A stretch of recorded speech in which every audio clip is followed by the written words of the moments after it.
Bienvenidas y bienvenidos a Gente de Opiniones. Es un gusto, es un placer que nos acompañen esta nueva semana. Hoy es lunes 19 de noviembre y tenemos a dos invitados que nos van a hablar sobre la elección de magistrados de la Corte Suprema de Justicia. El licenciado Ulises Rivas, secretario de UNAJUD, que es la Unidad Nacional de Abogados por la Justicia y la Democracia. Bienvenido, buenas noches. Muchas gracias por la invitación y aquí estamos a la orden para servirles. También nos acompaña Jonathan Martínez, quien también integra UNAJUD. Bienvenido, Jonathan. Muchas gracias por la invitación. Bueno, la Asamblea Legislativa, como todos ustedes saben, finalmente eligió y ya juramentó a 4 magistrados propietarios y a sus respectivos suplentes para integrar la Sala de lo Constitucional de la Corte Suprema de Justicia para un periodo de 9 años, es decir, que hasta el año 2027 van a estar, hasta el 15 de noviembre de 2027 finalizará esta nueva sala su periodo.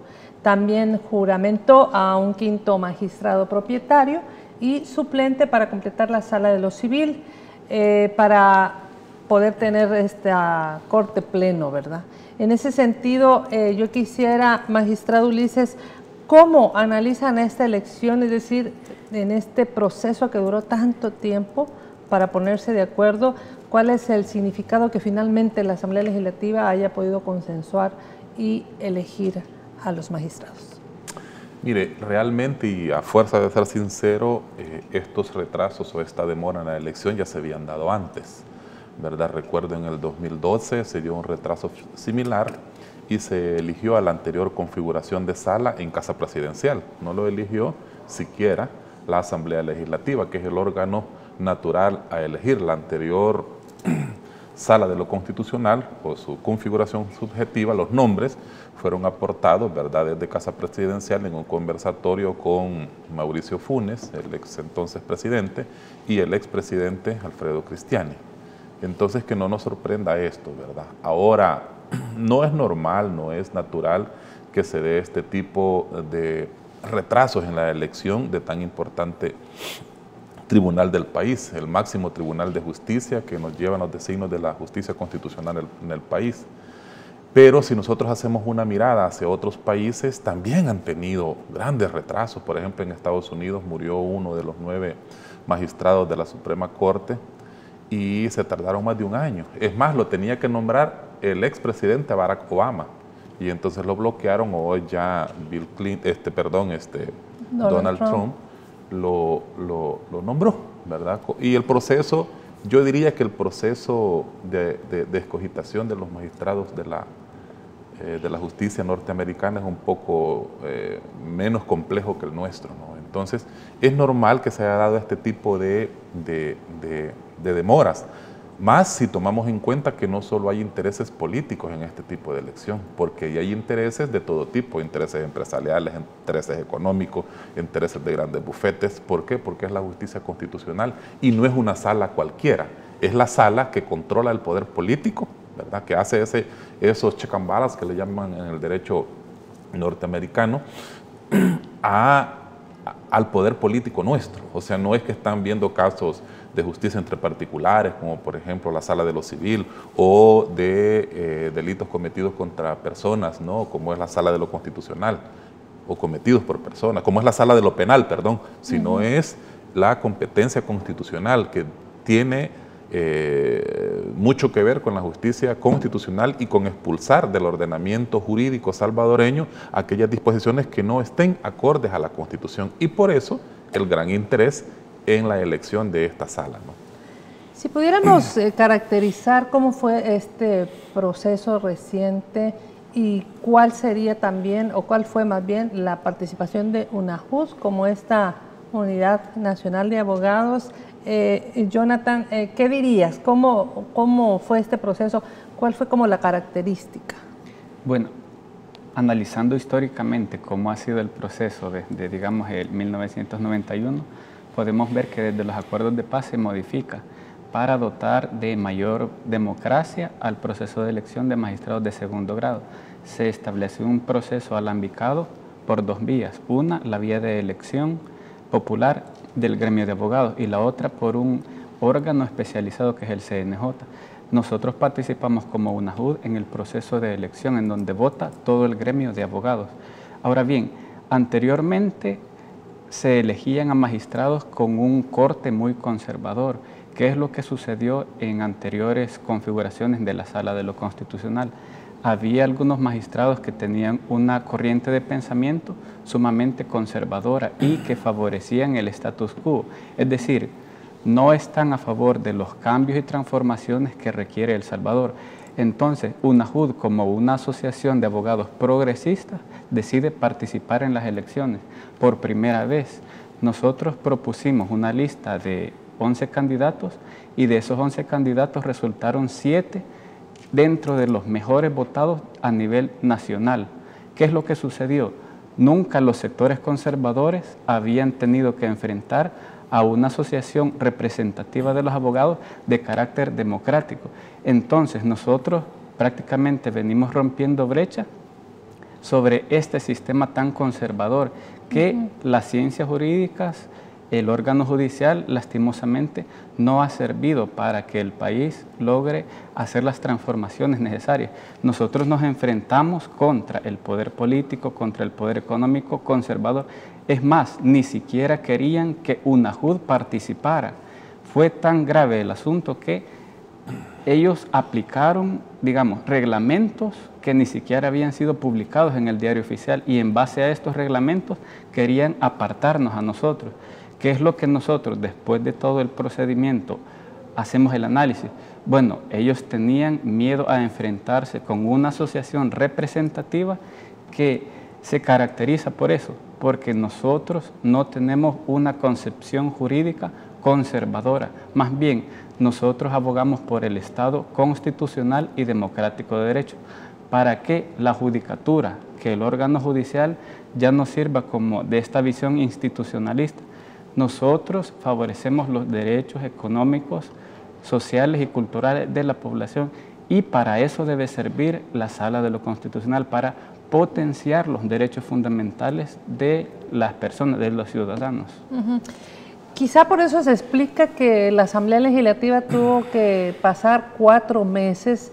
De pronto ustedes como UNAJUD, Ulises, opinan que el mecanismo de elección pudiera ser otro, o este papel que han tenido los partidos de derecha que se aliaron para, primero que ustedes no, bueno, de 11 aparecieron por lo menos 7 en la lista, lo cual también, como dice Jonathan, están rompiendo brecha.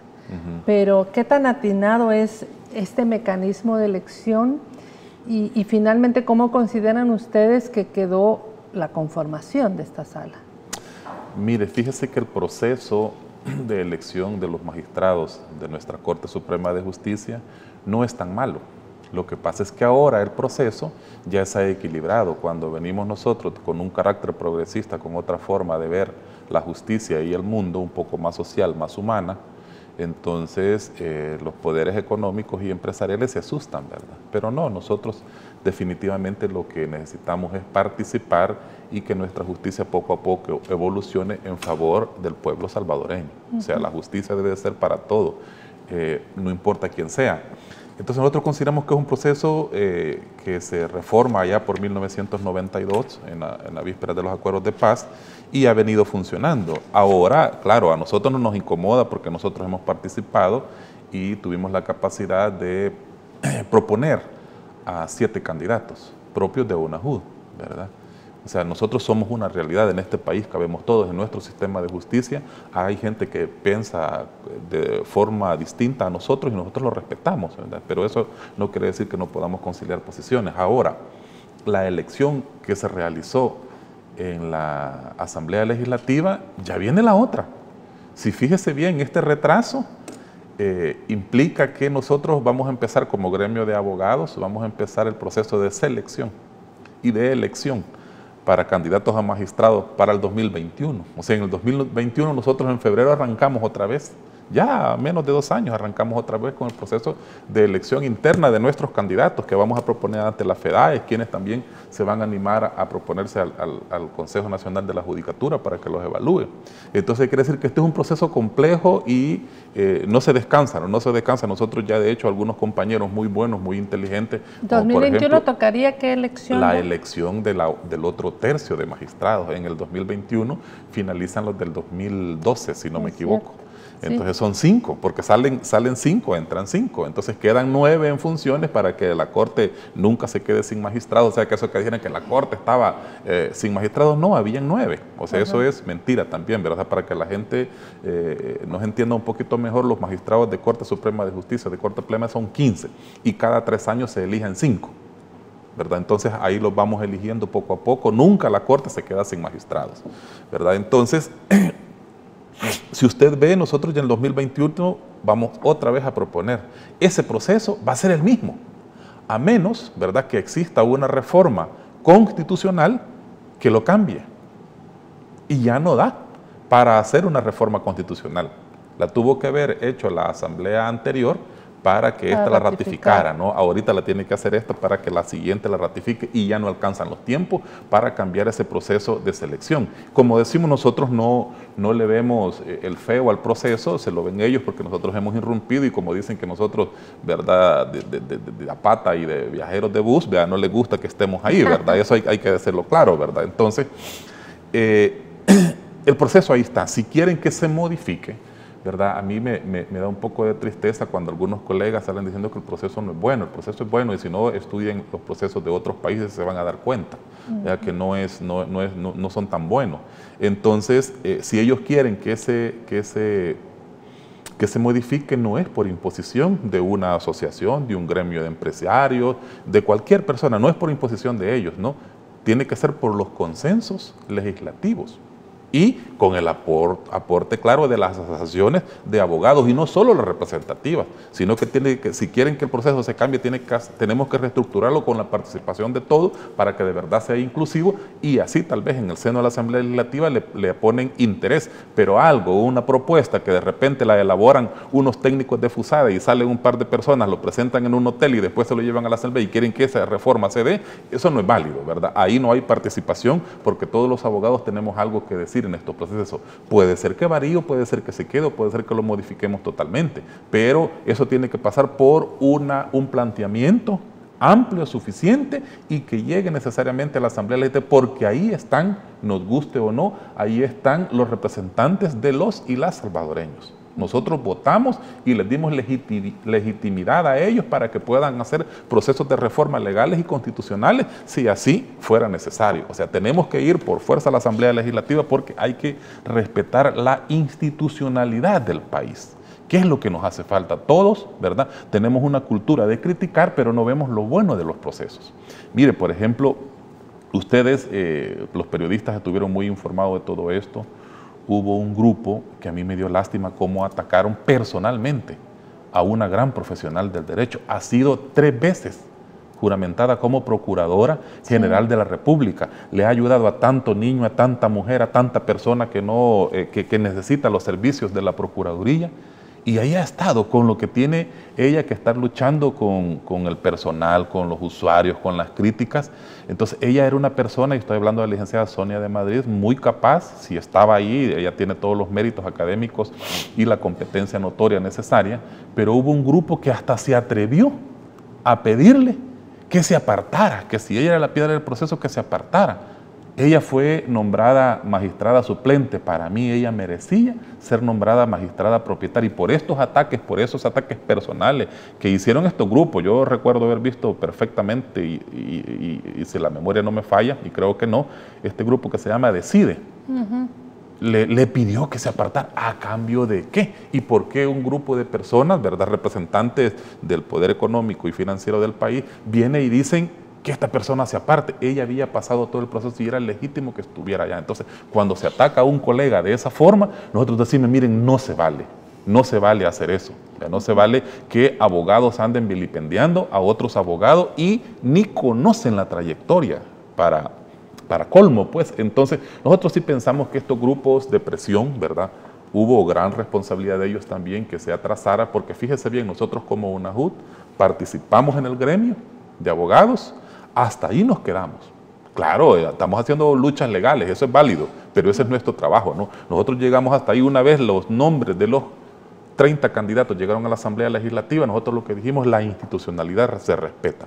Y no anduvimos ni presionando, ni diciendo que nos estaban amenazando, nada. O sea, si una persona primero presiona para que le elijan a sus favoritos, a sus amigos, y después dicen, no, es que mire, los diputados nos andan amedrentando. No, hombre, ¿qué es eso?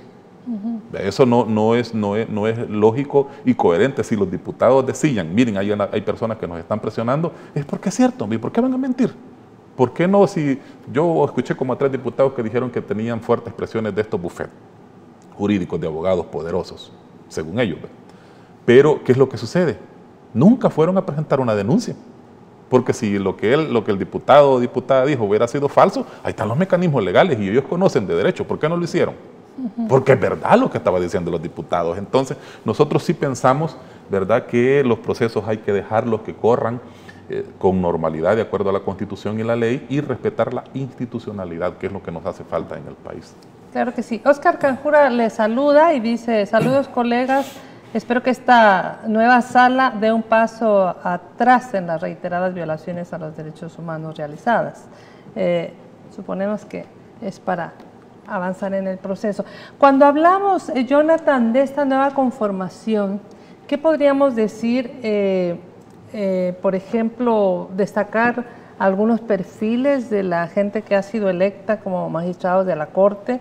Ya decía Ulises Rivas, secretario de esta Junta Directiva de UNAJUT, no se vale el maltrato a la gente, y en este caso yo aseguro que si hubiera sido un hombre no le hubiera tocado como le tocó a la licenciada procuradora. Sí, entonces, también es un tema de cómo, y además muy pocas mujeres también entraron, aunque llama la atención que por lo menos ahora hay una mujer dentro de la sala, pero un poco analicemos los perfiles. Sí, bueno, a mí me gustó mucho las declaraciones de algunos magistrados que dijeron, miren, aquí estamos y la sala no va a ser de ningún partido político y de ningún grupo que ha tratado de hacer injerencia ilegal en el proceso de elección. Incluso los magistrados actuales fueron tan honestos que no mencionaron ningún nombre, pero ya el colega mencionaba algunos grupos que han querido ejercer una injerencia inconstitucional. Son grupos de presión que han querido prácticamente imponer a candidatos.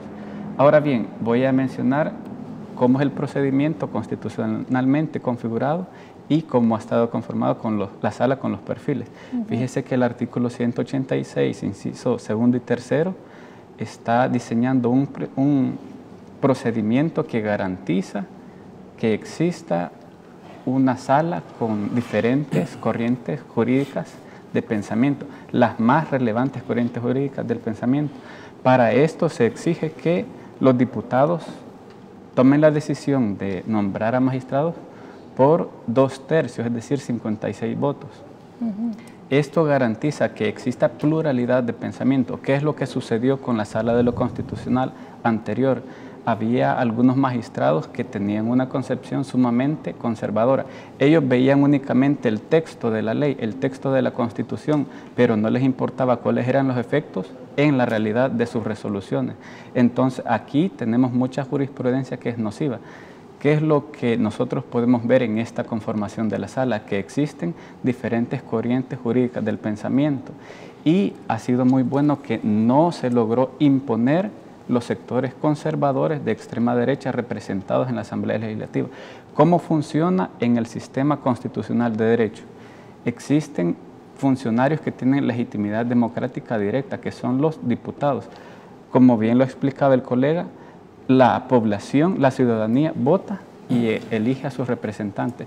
Y los representantes eligen a los magistrados. Es decir, los magistrados tienen legitimación democrática indirecta. Y en ese sentido es importante que haya consenso. Aquí vamos a hablar un poco sobre derecho constitucional, aunque tratando de explicarlo un poquito. Mire, existe la función integradora de la Constitución. ¿Qué significa esto? La Constitución es el pacto en el cual los intereses de toda la población deben estar representados. No podemos nosotros separar a un sector importante de la sociedad, que es lo que ocurrió en los acuerdos de paz. Anteriormente se aprueba la Constitución en 1983, pero había un importante sector que no estaba representado. Los acuerdos de paz vienen a darle legitimidad a la Constitución y por eso es importante el proceso de elección de magistrados. Hablando ya en los perfiles de algunos de ellos, el magistrado Carlos Avilés, que me gustó mucho la participación de él, se nota que es un magistrado que va a tener mucho carácter. Él denunció estos grupos que han querido ejercer presión. También me parece muy bien que la sala misma ha acuerpado a la magistrada Marenco de Torrento y han denunciado estas acciones que son incluso, yo me gustaría que se investigaran. Si el fiscal fuera una persona que actúa en base a la Constitución, debería investigar de dónde ha venido el financiamiento de estos grupos, que han andado haciendo una gran propaganda, han andado haciendo eventos en hoteles capitalinos, es decir, han habido cuñas en radio. Mire, ha sido un bombardeo, una gran presión que han tratado de ejercer para imponer a sus candidatos. Están otros magistrados que tienen experiencia judicial y esto es sumamente importante. En la sala anterior, de 4 magistrados, únicamente 1 tenía experiencia judicial. En esta conformación de la sala, todos los que han sido electos, los que fueron designados, tienen experiencia judicial y experiencia en tribunales. Incluso algunos de ellos, como el magistrado Carlos Sergio Avilés, ha sido miembro de la Sala Constitucional como suplente, es decir, en cuestiones de amparo, Carlos Sergio Avilés es alguien muy técnico, tiene una calidad técnica bastante importante y eso se ve en las resoluciones en las que él ha participado. En el caso de, hay un magistrado que tiene experiencia en materia penal. Es importante que los magistrados tengan no solo experiencia en el área constitucional, también en otras áreas del derecho. Y por eso me parece importante esto. Y por supuesto el presidente de la Corte Suprema de Justicia, que ya conocemos sobre él. Que Oscar Armando Pineda Navas, ¿no? Sí, el doctor Pineda es alguien con mucha experiencia. Él tenía que ser ratificado, ¿no? Como presidente.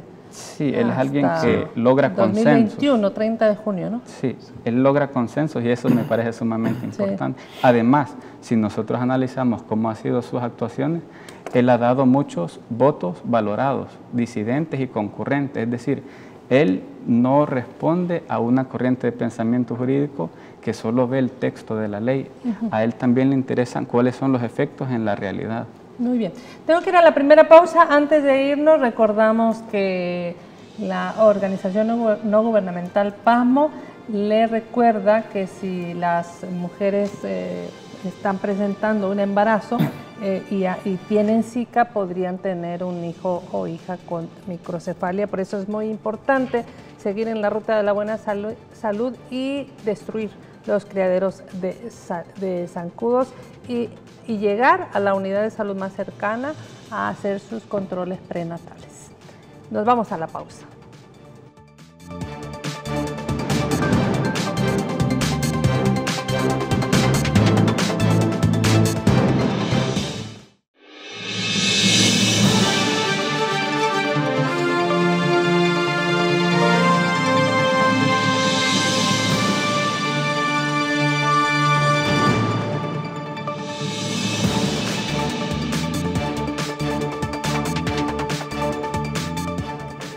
Conversamos con los abogados Luis Ulises Rivas y con Jonathan Martínez sobre esta elección ya de los magistrados de la Sala de lo Constitucional.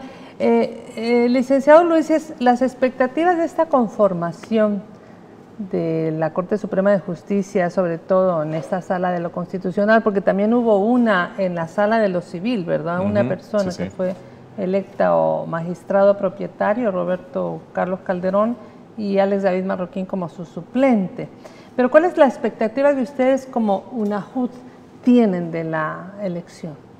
Mire, nosotros tenemos digamos, muy buena opinión de esa elección, empezando por los señores que son magistrados y magistradas ahora, ¿no? Si usted ve, es una sala equilibrada en las diferentes ramas del derecho. La licenciada Marenco de Torrento, ¿verdad? Torrento de Marenco. Sí. No me acuerdo muy bien los nombres de ella, pero es Marina de Torrento. Se llama Marina Marenco de Torrento. Marenco de Torrento. Ella fue juez de familia de Santa Ana y además juez de familia de acá de San Salvador. Eso le da una vasta experiencia por muchos años para entender el área social, porque el derecho de familia es eminentemente social. El licenciado Carlos Sánchez fue juez en lo penal desde su toda trayectoria, de recién graduado, según tengo entendido, ¿no? Fue juez de paz, juez de instrucción, juez de sentencias, ahora magistrado de Cámara de lo Penal, y ahora se desempeña en la sala de lo constitucional. Tiene conocimientos, ¿verdad?, en derecho penal y además de teoría del delito. O sea, él puede ahondar en esos casos, puede aportar mucho. El licenciado Carlos Sergio Avilés, como mencionaba Jonathan, es una persona bastante educada en área constitucional. Fue, si no tengo mala información, fue colaborador de la sala, después magistrado suplente, después últimamente se desempeñaba como magistrado del Tribunal de Ética Gubernamental. Entonces puede conocer todos esos aparatajes para él saber cómo debe de funcionar y a dónde falla la administración de justicia y a dónde puede violentar los derechos a los ciudadanos. Él conoce muy bien eso. El otro... Aldo Enrique Cader. Cader, lo único que conozco de él, ¿verdad?, que es un abogado que se desempeñaba en la superintendencia, pero igual, ahí tuvo que ver muchos procesos sancionadores, ¿verdad?, en la superintendencia de competencia, si no me equivoco. Tuvo que ver muchos procesos sancionadores y además trabajó como colaborador en la sala. Una persona, hasta donde yo sé, muy instruida en derecho constitucional. Entonces creo que se eligieron a buenas personas. No estoy diciendo con esto, ¿verdad?, que los otros 25 o los otros 20 que no fueron electos no eran buenos. No, es porque las aritméticas legislativas no le dieron, ¿verdad? O no tienen apoyo en estos grupos de presión, ¿no? Pero digamos que ahí están buenos abogados electos, ¿verdad? Y nosotros esperaríamos que dé un paso hacia adelante en la evolución jurídica del país. Que cuando tenga que dar sus resoluciones, pondere sus resoluciones, sus decisiones, y además de eso, que ellos vean si puede existir alguna colisión de derechos y tutelar de mejor forma. Nosotros esperaríamos, tenemos grandes expectativas como UNAJUT, nosotros los vamos a acompañar y los vamos a felicitar cuando tomen buenas decisiones en beneficio de la evolución jurídica del país y de nuestros hermanos salvadoreñas y salvadoreños. Pero si alguna vez, que espero que no sea mucho, se equivocan, igual vamos a presentar algunas críticas constructivas en aras de buscar, ¿no?, ese mejor desempeño del tribunal más importante de la Corte Suprema de Justicia, como lo es la Sala de lo Constitucional. En resumen, nosotros tenemos gran confianza también en el doctor Pineda Nava y creemos que ellos van a ser jueces, ahora sí, en verdad, jueces independientes e imparciales y no al servicio de grupos fácticos en el país. Hay deudas por saldar. En el caso suyo, Ulises, recordamos que el abogado Jesús Ulises Rivas, él fungía como magistrado del Tribunal Supremo Electoral, fue suspendido por la Corte Suprema de Justicia. Eso es, digamos, algo que también se hizo en la administración pasada. ¿Esto cómo va a continuar? ¿Es parte de las cosas que deben ser revisadas en esta nueva sala o debe haber una actuación más moderada, ponderada, no sé cómo llamarle? ¿Cómo podemos en este caso como ejemplificar su caso? Mire, jurídicamente en mi caso yo di mi pronunciamiento y además de eso presenté los recursos. Uno de los más importantes es el de revocatoria porque los anteriores magistrados estaban un poco sesgados, no hacían una especie de activismo político y de politización del judicial. Entonces era bien complejo con ellos, ¿verdad? Su forma de pensar estaba, digo yo, influenciada por algunas personas. Pero bien, ahí está el proceso, entonces tocará a esta sala revisarlo, ¿no? Yo, como siempre he sido respetuoso de las resoluciones de los tribunales, acatar lo que ellos elijan, pero en el Tribunal Supremo Electoral, lo niegue quien lo niegue, ahí se necesitan equilibrios. diferentes formas de pensamiento. Claro. Y claramente podemos ver que ahí están 4 votos contra 1. El doctor Olivo con un pensamiento progresista, ¿verdad? Y los otros con un pensamiento de derecha. Son buenas personas igual, pero tienen su forma de pensar, ¿no? Y uno de los, donde se puede notar claramente cómo ellos resolvieron es que se impusieron los 4 votos en el Tribunal Supremo Electoral para sacar aquella acta donde la coalición, me disculpa la coalición y los partidos de derecha, pero llevan ventaja, ¿no?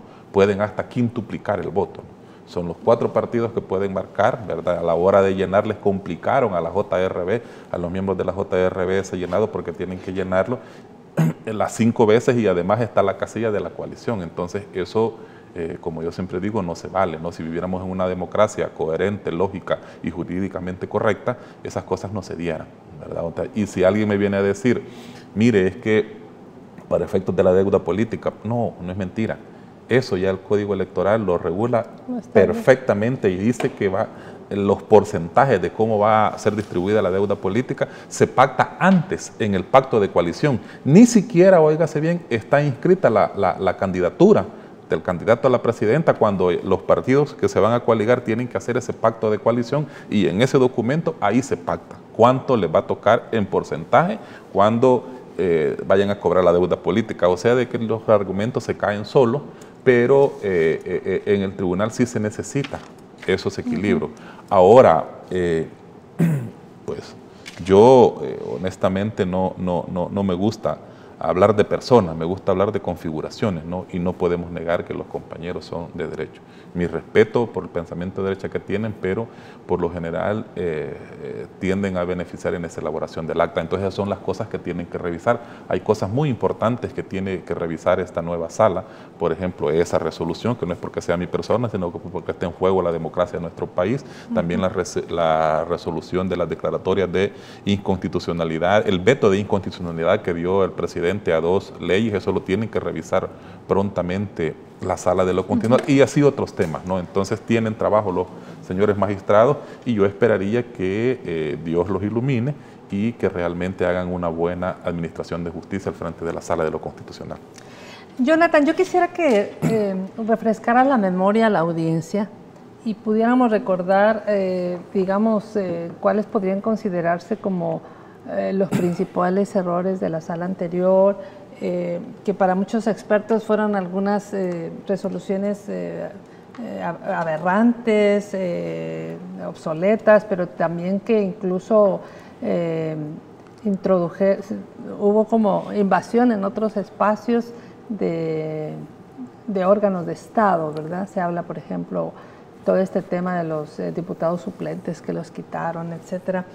Si nos pudieras decir en el caso de algunos casos civiles, algunos casos institucionales, ustedes como UNAJUD, ¿cuáles han considerado que han sido como estos principales errores que no debieran volver a ocurrir en esta nueva sala? Sí, bueno, es necesario que nosotros los abogados, siendo profesionales del derecho, dejemos de tener una conducta temerosa, que es lo que sucedió con la Sala de lo Constitucional anterior. ¿Qué pasaba? Los abogados estaban demasiado callados, únicamente respondían al criterio de autoridad, porque lo dice la sala, entonces bueno, es correcto, pero no estudiamos la Constitución, no estudiamos la sentencia. Por ejemplo, algunos de los temas que nunca resolvieron los magistrados anteriores.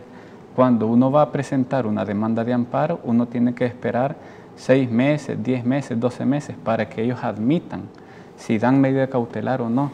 ¿Qué es lo que sucedió en otras salas en donde hay magistrados muy profesionales? En la sala de lo penal ya no hay mora judicial, que era una de las salas que tenía mayor cantidad de casos. Es decir, cuando personas profesionales llegan a la sala, puede dejar de existir mora judicial y resuelven fácilmente, resuelven rápidamente. Eso se llama luchar por la pronta y cumplida justicia, tal como lo ordena la Constitución. Existen algunos temas, por ejemplo, que están ligados con el fenómeno de la judicialización de la política y la politización del judicial. Esto lo explican algunos autores, hablamos de Capelletti, hablamos, por ejemplo, de Héctor Fixamudio, hablamos de Ricardo Guastini. ¿Cuándo sucede la politización del judicial y la judicialización de la política? Cuando hay temas que anteriormente se resolvían en el legislativo o en el Poder Ejecutivo, pero ahora son trasladados hacia el ring del órgano judicial. El juez deja de resolver en base a la Constitución y a las leyes de la República y empieza a resolver en base a otros criterios de carácter político, en base a sus creencias ideológicas, en base a sus creencias personales, y se aparta de la ley. Así lo explica, por ejemplo, Ricardo Guastini.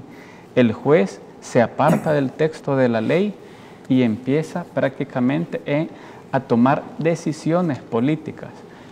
Ricardo Guastini es un autor sumamente crítico, es de la escuela genovesa, de la escuela analítica, y al parecer los anteriores magistrados como que si no conocían o no tomaban en cuenta estas perspectivas críticas del derecho. ¿Qué es lo que dice Guastini? Mire, existen diferentes posibilidades a elegir.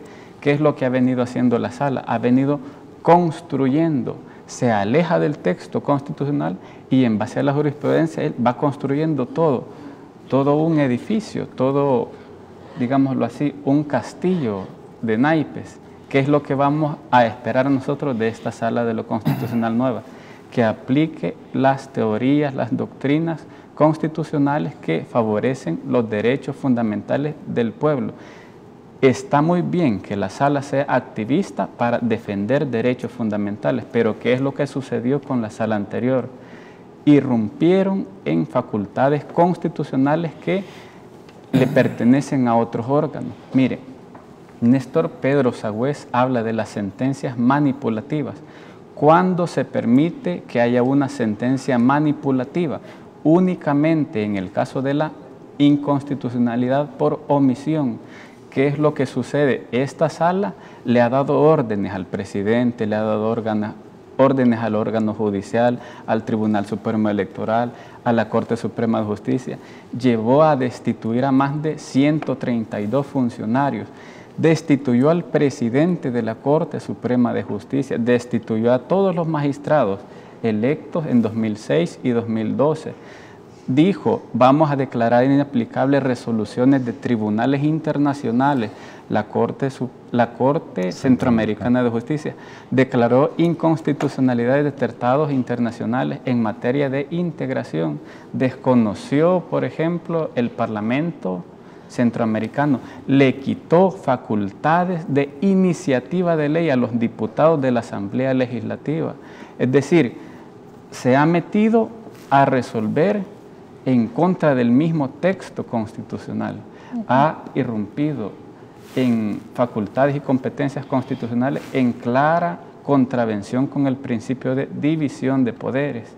¿Esto por qué ha sucedido? Vuelvo y repito, porque ha habido una corriente de pensamiento que ha sido de corte jus positivista. Si bien es cierto, no ha sido de corte duro. ¿Qué significa esto?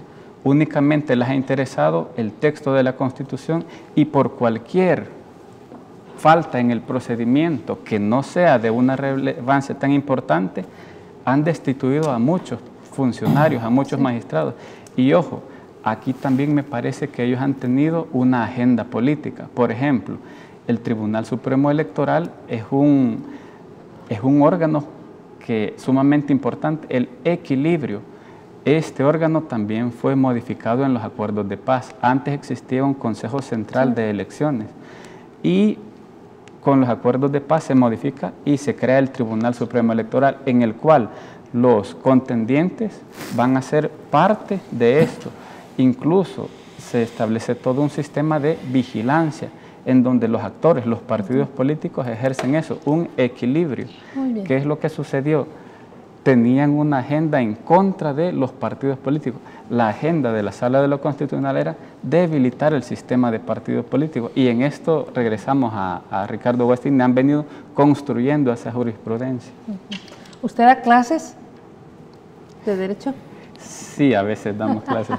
Es que es así como bastante didáctico. Eso está bien para, sobre todo los que no sabemos mucho de Derecho. Ulises,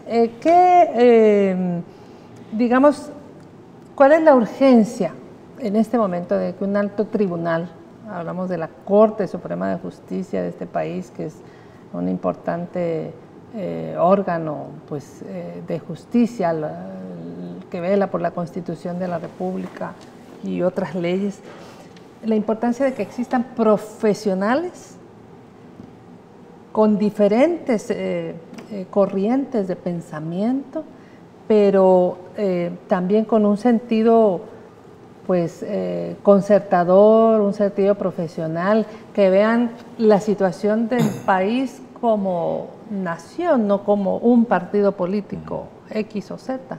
¿Cuál es la importancia de que exista una sala? Es que mire, en los tribunales realmente se aplica el derecho.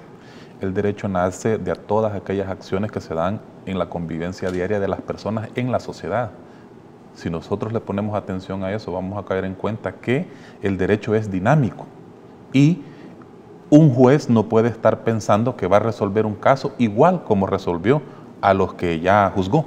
No, él tiene que estar pensando que cada una situación que sucede y que tiene que estudiarla, que tiene que verla, él tiene que primero sustraerse de esa realidad, llevar al plano académico y ahí hacer una motivación.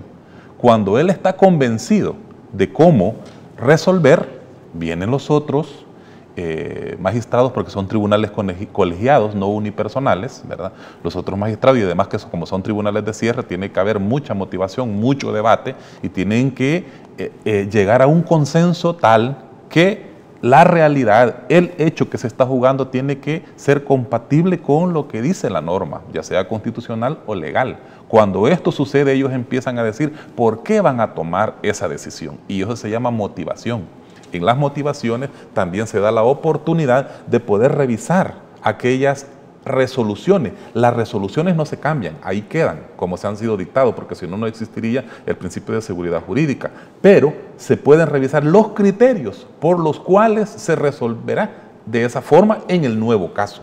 Y puede cambiar el criterio, tiene que decirlo y tiene que explicarlo, ¿verdad? Ya los juristas connotados de países evolucionados mejor que el nuestro en la ciencia jurídica, lo explican claramente, ¿no? Uno como juez puede cambiar, ¿verdad? No la resolución, sino puede cambiar de criterio para resolver un caso similar al que ya se juzgó, pero lo tiene que explicar y lo tiene que fundamentar debidamente, contexto, ¿no? Sí, y tiene que decir por qué no es lo mismo. Imagínese usted, yo no sé si habrán, qué tipo porque eso no ya es meterse en las cuestiones personales de cada uno, en las convicciones personales, cómo serán los magistrados, si alguno apoyará al aborto, si serán católicos, si serán cristianos, si allá ve algo a uno que le gusta la medicina. Si respetan los derechos de las mujeres. Sí, si respetan los derechos de las mujeres, de la autodeterminación de ellas, ¿no? Entonces, todo ese tipo de cosas, cuando se están debatiendo, pues igual, y no es necesario que las resoluciones salgan por unanimidad.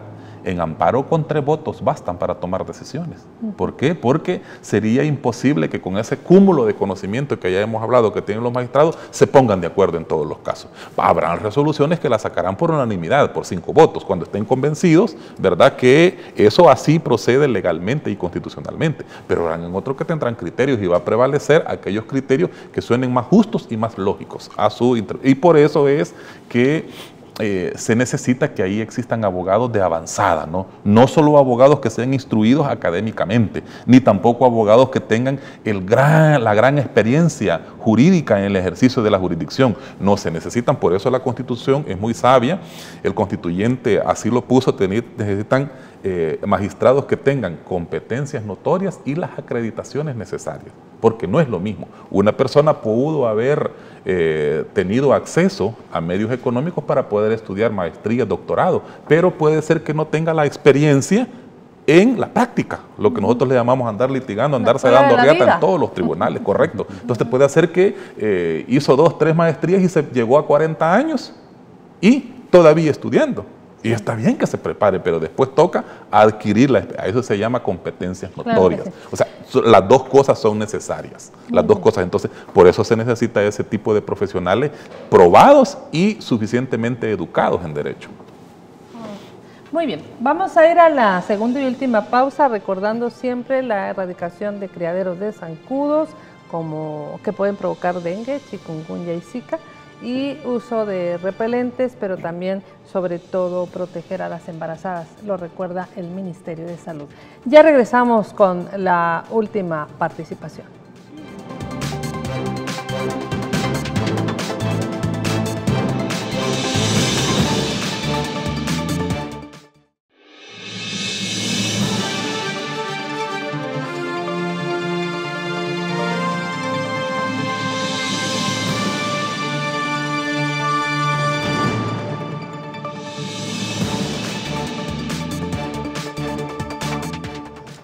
Saludamos a Kenny Figueroa, Eric Trigueros desde Milán, nos está viendo, Víctor Humberto Rubio, J.R. González, adelante con la información, dice Agente B, y toda la teleaudiencia que está en sintonía, también Ernesto Hernández.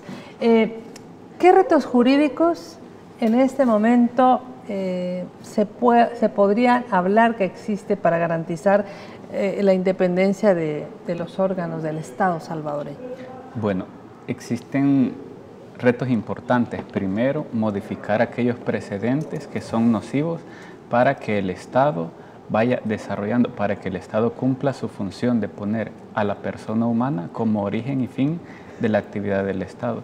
Por ejemplo, la sala anterior declaró inconstitucional 900 millones de financiamiento para el Estado que venían para seguridad, para salud, para hospitales, para medicina, para programas sociales. Eso ya no se tiene que volver a dar. Que haya activismo judicial para defender los derechos fundamentales, pero no para ponerle obstáculos a los estados, a los gobiernos, a las instituciones públicas. Otro reto, por ejemplo, el tema del veto presidencial, que pretende la reforma de los partidos de extrema derecha de la Asamblea, pretende quitarle una facultad constitucional al fiscal general de la República y darle esta facultad a los bancos y a instituciones financieras internacionales. Es sumamente grave este tema. Son quizá, de entrada va a ser el tema más polémico que va a haber. Hay que estar pendientes, los vamos a invitar para que vayan viendo la actuación de esta nueva sala. Licenciado Ulises, ¿cuál sería el mensaje a la población que está viendo Agente B para mantenerse vigilante de esta actuación de la nueva sala de lo constitucional, sobre todo tomando en cuenta que estamos en pleno desarrollo de una campaña política electoral? Mire, antes, porque hay que hablar de cosas buenas también, antes de que se eligieran a estos magistrados en el 2009 casi no se hablaba del derecho constitucional. De 2009 para acá se empezó a hablar por las malas actuaciones que hicieron estos ex magistrados, ¿verdad? Que no hay que hablar mucho de ellos ya porque tenemos una nueva sala. Entonces, la gente estuvo atenta a las resoluciones en materia constitucional que se daban. Entonces, es de seguir atentos, todos y todas, es de seguir atentos. ¿Por qué? Porque se ha demostrado y tenemos comprobado en el país que no solo en la Asamblea Legislativa se puede incidir en las políticas públicas del país, sino también desde estos tribunales. Hay que estar vigilantes de las actuaciones de la Sala de lo Constitucional y también de la Sala de lo Contencioso Administrativo. No hay que dejarla de lado porque ejerce un control estatal bárbaro. Entonces, ese sería mi mensaje a todos, que leamos, que estudiemos. Por ejemplo, se trató de satanizar a todas aquellas personas que nos gusta participar en la vida pública del país, ¿verdad? Y hasta se dijo que no podrían ni acercarse a los partidos políticos. Y la Constitución claramente da la posibilidad a los ciudadanos de poder ingresar a partidos políticos. Ahora, ¿cuál es lo que ellos debieron de haber cuidado y qué es lo que debe de cuidar esta sala? Que las personas no hagan militancia activa cuando ejerzan jurisdicción, los que son nombrados funcionarios. Y hay muchos jueces todavía dentro de la Corte Suprema de Justicia que pertenecen a partidos políticos y donan fondos. Entonces, solo hay 4 prohibiciones que hay que decirle a los señores jueces y a todo aquel que hace jurisdicción que no lo puede hacer. Es hacer campaña proselitista, donar dinero a los partidos políticos, ser candidatos y además ser dirigente de los partidos políticos. De ahí la camándula de derechos políticos están habilitadas.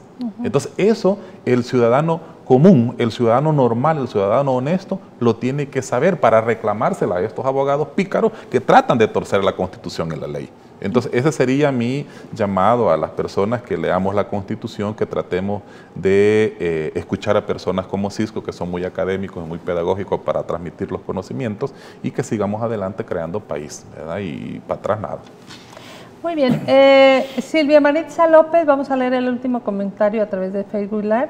Espero que los magistrados, dice, recién electos no favorezcan a los jueces que están siendo investigados en la sección de investigación judicial, que por lo general son favorecidos y protegidos. Bueno, vamos a estar atentos, atentas. Aquí volveremos, por supuesto, a invitar a Ulises Rivas y a Jonathan Martínez. Gracias por haber venido esta noche. Muchas gracias, un saludo a la familia. Gracias. Y sobre todo gracias a ustedes por su sintonía. Vamos a estar atentos como canal Gente Ve para brindarle información de primera mano del desarrollo de esta nueva sala de lo constitucional de la Corte Suprema de Justicia.